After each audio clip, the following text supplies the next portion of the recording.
Bye.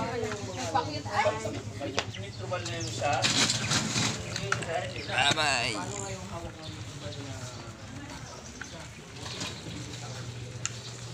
Saan ko guys yung pagpasok. Di ba kahapon di tayo pumasok? Absent ako kahapon eh. Nag-report pa ako. Para mag-clearance ganun. Asawa ko kahapon eh. Hindi ako pumasok. Binigay ko muna yung isang araw ko sa kanila. Nagluto ko yung asawa ko. Handa niya. Celebrate kami. Simpleng ano lang, celebration. Family bonding. Kaya hindi ako nakapag-upload ng video ng Boy Empleyado part 8 na sana tayo.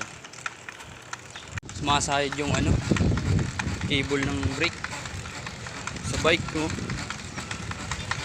Mamaya ako naman naiusip ko, bukas na lang. Sumasayad yung ano, cable. Yung cable sumasayad sa gulong.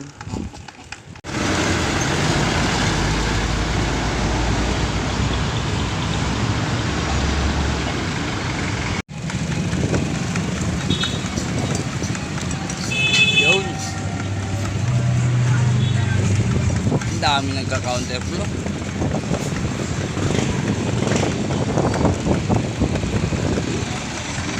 Ako lang ngayon eh. Alas 11. Ngayon lang kasi ako nang absent. Hindi ko pa alam kung paano yung proseso kung magki-clearance ba o LOA eh. LOA yata yung sabi nila sa akin. LOA. Gaganon daw ako, may pipirmahan gano'n.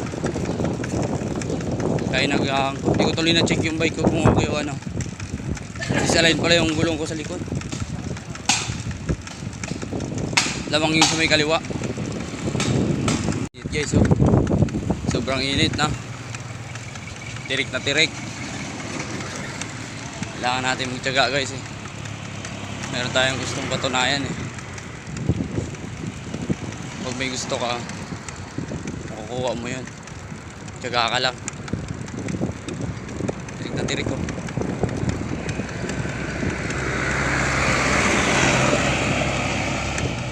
Ito may babayaran tayong ano, bahay.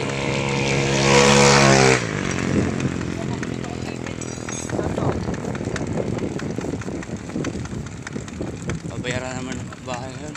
Upa. Tapusan.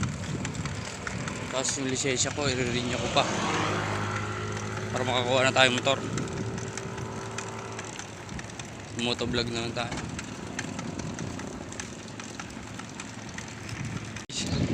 Yung alikabok ko, may tapat namin yan eh. Maraming alikabok ko. Tatawid na ako.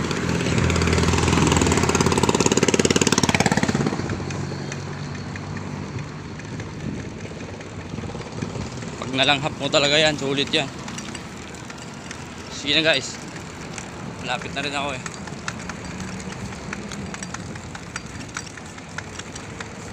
In ko na yung video guys. Dito na ako at magre-report ako. Bawal cellphone sa loob eh.